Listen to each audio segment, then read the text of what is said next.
stay a while and listen, because it's League Unlocked. Eric and Mark here with you. Guys, as always, to go through and navigate the absolute chaos that is the LCK. We're here. It's the final week, week 10 of the regular season, and you know that there are a few playoff scenarios that need to be settled out here in the very last week. And what better way to start than SKT versus Damwon, and the winner of this one clinches a playoff spot and joins Griffin up there.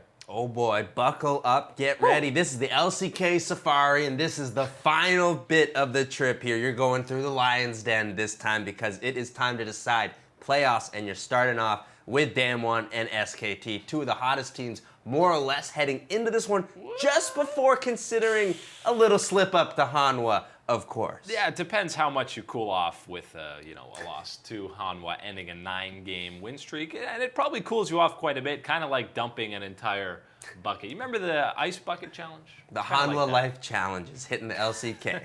Yeah, they're taking down everyone in the top, but SKT versus Damwon and game one, the rosters you were expecting to see, no real subs, the main guys who have been there the whole time, and you get Faker on Karma, and this is an Uzi comp that you're seeing with a Karma and Tahm Kench for Teddy on that Varus, but early on, it was Clid on the Scorpion getting Con some first blood. Working out early in that top side, getting a nice advantage for the cannon up there, and this is one of those situations where, yes, you have Faker playing that Karma, looking for him, that big brain, still playing a support. Clid goes in on two of the tankiest members here on Damwon. It was a cool play. I think if you wait just that split second more, you can maybe try to get the Xayah. But right here, you spent everything trying to get the tanks, and it's an easy cleanup for the rest of the Damwon crew. And this one was going well for SKT early on in this one, keeping that pressure going, keeping that momentum rolling through. And this one put a big halt in their plans. And that's a double mountain that went over to Damwon as well. So yeah, the Baron Rush potential is very much there. They do just that. Don't even need to burn flashes with the Arctic Assault, and Braum follows over. But again, Clid's going in. He pulls in Nuggery, but he flashes right out, and Khan's ulti leaves a little bit to be desired there. But the chase, Canyon just barely survives, but SKT are fully on the chase. That's a frozen mallet cannon. That cannon is gonna keep slowing you down, and Showmaker, that is game over. He almost turns around the kill here on the Khan. That would have been quite something. Saves his jungler, although I think, hey,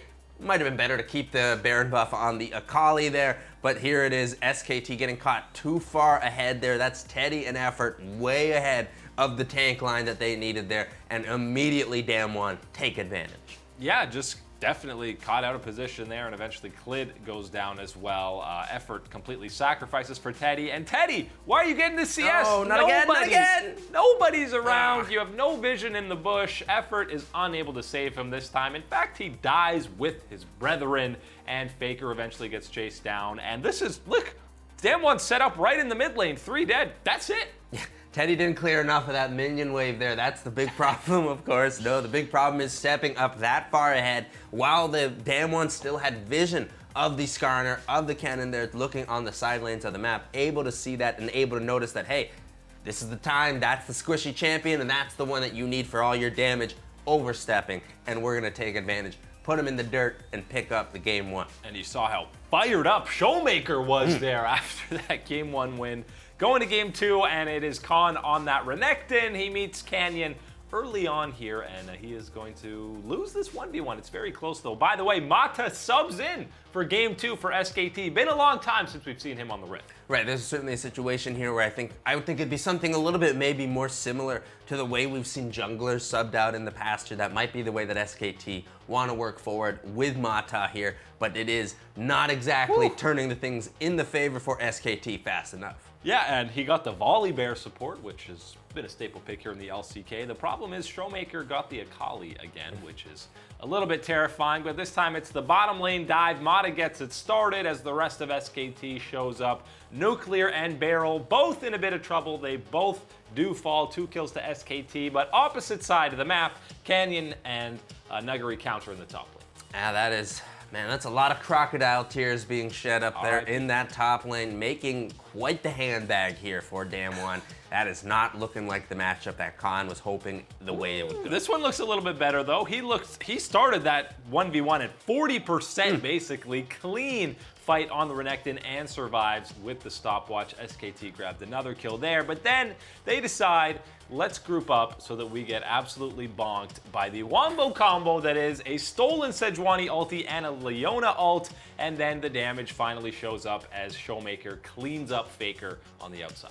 Right, this is one of those situations here when we had been looking at getting the Akali for Showmaker in game 1. That was a little bit of a surprise already, knowing what he's been able to do on that champion. And then again, gets it again in game 2 situation here. Not acceptable really from SKT in this point and position here, because the rest of the draft, more or less okay here, but allowing something like that to go through to Showmaker once again, can't let that happen. And that engage there by Barrow was actually insane. He flash E's in with the Leona, and I'm pretty sure mid-E he's casting the ulti along the way. That's a lot of buttons to press. And obviously the engage worked out pretty damn well, as almost all of SKT falls down. It's only Clid left alive, and yes, that is going to be a Baron again over to Damwon. Teddy can only shoot a Prey Seeker that does absolutely nothing, and now we get to fight over the Elder Drake. Oh, always got to be fighting over this Elder Drake, but it didn't even matter about the Elder Drake because you engaged before it here and to get them right where they wanted SKT to be. Run, caught Teddy! Oh. Nope, as soon as that E hits you, you're goner right there, that's for sure. You're already going into all chat. GG, boys. Thanks for this one.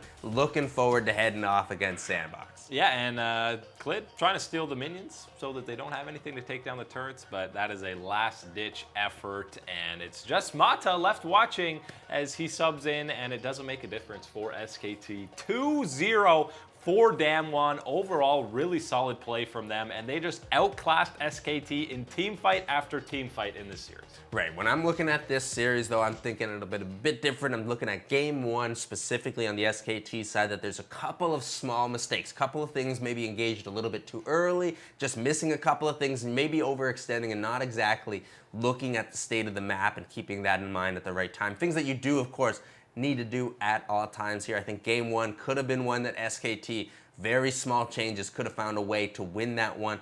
Game 2, of course, though, I think that one absolutely, Damwon really started to turn it on, find their strengths there, and of course, hey man, Showmaker on that Akali, that is an MVP level performance. Yeah, and Faker Karma both games. So, I mean, there's some pick bans that you can always nitpick about, as is the case. Basically, whenever SKT loses, I feel like people's first reaction is, the draft was terrible. Otherwise, we would have won. But hold on here. That Karma was doing okay, and it's the idea, of course, behind Faker playing something as supportive like this is you got that big galaxy brain, all that playmaking, everything like that. But of course, he's gonna be the one helping facilitate even more damage coming through on your side. But it doesn't really matter too much, because when that Varus, that damage steps up too far and is popped, well, the Karma doesn't matter anymore. Yeah, it doesn't matter when he's not shielding because he's already dead. But basically the worst possible time to lose 2 games in a row for SKT. They haven't clinched playoffs yet. Damwon have. The second series of the day was KT versus Sandbox, which on paper should be clean, easy for Sandbox. But we got to jump right to game 3 for this one because, well, first off, it needed game 3, and this ended up being the longest game of the split. And you know, when Elder Dragon becomes the main contest, gotta love it, and main part of the entire game, then it's gonna be a fun time. Ghost and Prey put on a show in this game. You had Ghost patented Draven pick, who was disgustingly fed. They were both 6 items, no boots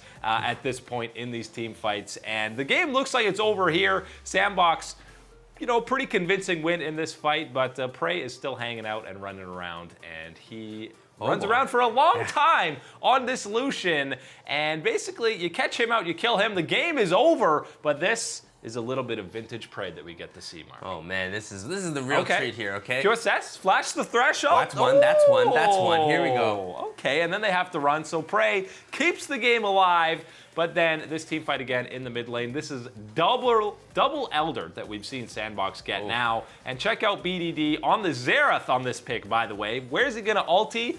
Right in front of everybody's face. And then Ghost says, oh, look at this. Auto E. He dies immediately. Prey, check out the burn on this double Elder. He goes down. The GA gets popped for Ghost. He's still alive, on fleek, cleans it up. That's an ace. That's game. That's why you buy that GA, man. That's why it's there. That's that value there for an ADC so fed like that. It's coming back alive. And of course, you see the value in that double Elder Dragon buff there. That Disgusting burn, is what it is. That burn will take you down. That is absolutely something that we have seen. We had that period of time. Games weren't ending fast enough. Riot said, how do we do that? Make these buffs gotta really even help stronger. teams. That was a strong buff there on that side, helping that squad take down KT Roaster. Yeah, Ghost didn't die the whole game, and again, you saw the damage on that Draven. It was gross. So with that, Sandbox also clinch a playoff spot, which means now we have 3 squads. Damwon, Sandbox, and Griffin all headed to the playoffs. SKT have not clinched the spot yet, and Mark, if they lose to Sandbox on Saturday and Afrika and Genji both win their matchups, SKT, they're out of playoffs. They're not making it. And this is one of those situations where everyone's looking at me and going, man, Mark, you're the SKT fan. You tell us if you're worried here, what's going on. I'm not really all that panicked here in this type of situation, and this is one of those ones where, hey, you're looking at what's in the situation. Afrika Freaks and Genji need to be picking up wins here. Of course, Afrika, a little bit luckier than Genji here. You're rolling against the Jin Air squad. Sorry, not Jin Air, Hanwha. Of course, they're going to be a little bit tougher than Jin Air. Put some respect on Hanwha, Gotta put your respect on the Hanwha boys, but still a match that Afrika should be favoring themselves in. Genji, a little bit more. They need to pick up that win, but it's all about SKT, and it's still having the destiny in your hands. Win your game against Sandbox. Again, strong playoff team, but if you're going to go to playoffs, a team you need to be able to beat as SKT. And if SKT does lose, and then Damwon and Genji play the next day, if I'm Damwon, I'm thinking, oh, we lose this game and SKT is not in playoffs? That's something I'm considering. I think they're going to consider it. I don't know if we're going to see something as wacky or maybe a little bit shady as that type of thing to throw away a game and try to get SKT out of there. A glacial comp, that's all. Hey, just got to roll a little bit of TFT. Call up Team Liquid. We can give you some help on how to maybe run one down, but maybe look a little competitive. Yeah, but the playoffs are still going to be absolutely insane. Obviously, the seeding still needs to be figured out. But SKT, you're right, they still hold the destiny in their hands. If they beat Sandbox, they're in. If they lose, then it's up to whether or not Genji can take down Damwon. So it will be an absolutely nutty weekend in Korea.